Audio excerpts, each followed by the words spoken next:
વડોદરામાં આટલાદરા ચાણક્યનગરીમાં વરરાજા, તેના ભાઈ અને માતાએ યુવક પર હુમલો કરી હત્યા કરી હતી.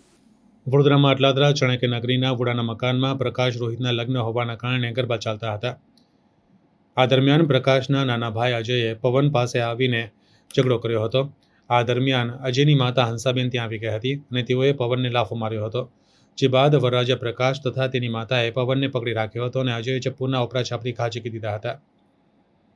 જેને લઈને પવન લોહી લુહાણ થઈને ત્યાં જ ઢળી પડ્યો હતો અને અજય તથા પ્રકાશ અને તેની માતા હંસાબેન ત્યાંથી ભાગી ગયા હતા. પવનને સારવાર માટે સયાજી હોસ્પિટલમાં લઈ જતા ડોક્ટરે તેને મૃત જાહેર કર્યો હતો.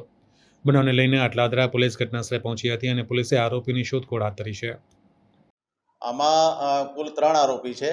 એમાં હકીકત એવી છે કે ગઈ હોળી ધૂળેટી વખતે એ ઝઘડો થયેલ એને અદાવત રાખી અને આરોપી અજયે આ મરણ જનાર પવનને કીધેલ કે તારી દાદાગીરી બહુ વધી ગઈ છે, આજે તને પૂરો કરી નાખો છો તેમ કહી તેની સાથે ઝઘડો કરી.